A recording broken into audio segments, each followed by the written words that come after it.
My name is Heather Lewis, and today I'm going to explain to you why you are not able to decide what gender you would like to be. How many of you think you know the difference between the terms gender and sex? Yeah?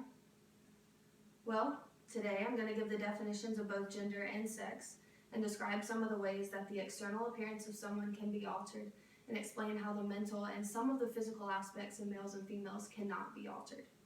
Before we dig too deeply into our topic, we need to know a few definitions. Merriam-Webster defines a male as an individual who produces small, usually motile gametes which fertilize the eggs of a female. And Webster defines a female as of, relating to, or being the sex that bears young or produces eggs. Webster describes sex as the sum of the structural, functional, and behavioral characteristics of organisms that are involved in reproduction, marked by the union of gametes and that distinguish males and females, and Webster defines gender as the state of being male or female. Today, men can have surgery to change their external appearance to appear as a female for anywhere from $7,000 to $24,000, according to surgeryencyclopedia.com.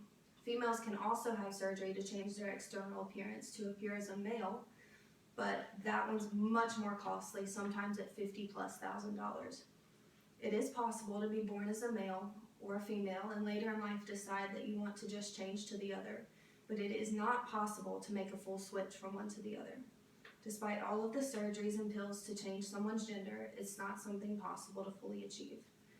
We're constantly changing our minds. One minute we want pizza for dinner, and the next minute we decide we want Chick-fil-A. We decide we want to spend the night bowling, and then we decide we want to stay home and just watch a movie. These are decisions that can easily be accommodated.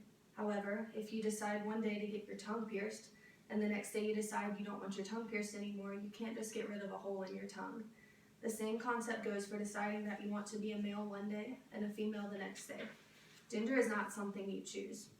There may be parts of your mind that feel more feminine than masculine, or vice versa, but there's no way to entirely change your gender. Gender is a physical state that you were born into, and despite the amount of pills you take and surgeries you have, there is no way to change the anatomy of your brain or completely change every cell in your body. Raise your hand if you've ever Googled the symptoms you're experiencing when you think you have cancer or some other horrible sickness, when in reality it was just a common cold.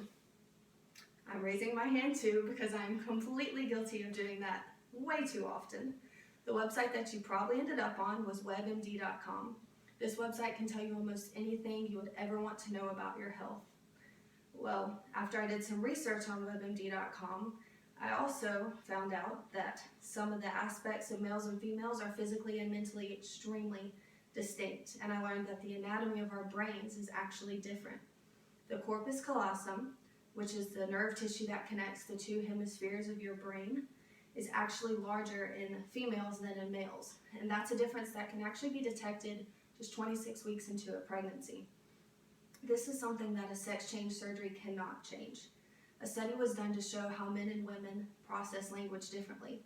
So a group of men and women had a novel read to them, and when their brain activities recorded reading it, males only showed activity in the left hemisphere of their brain, while women showed activity in both hemispheres of their brain. Throughout life, we're constantly changing, physically, mentally, and emotionally. There are things about ourselves that we can change, but there are always going to be those things that we will be born with and will die with. Our gender is one of those things that cannot be changed. Our society can alter the definition of gender to mean something other than what it really is, but it does not change the reality that gender is something that cannot be altered and is not something we just keep in our minds. Gender is a solidified aspect of who we are that we will keep with us our entire lives, whether you decide to change the way you externally appear or not. In the Bible, Genesis 1:21 says, "So God created man in his own image. In the image of God he created him. Male and female he created them." In verse 31 of the same chapter, we find, "Then God saw everything that he had made, and indeed it was very good." God created us in his image. We were each created, you and I, as distinctly either male or female. God designed us to be one or the other. To one day decide that we were born into the wrong sex because we feel a certain way is blatant disrespect to God and his perfect design for us.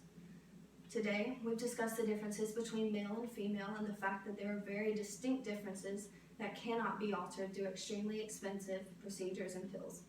We've also discussed how gender and sex are not simply mental states that we can choose to alter at any point, and how we were created as male and female, and God knew that it was very good.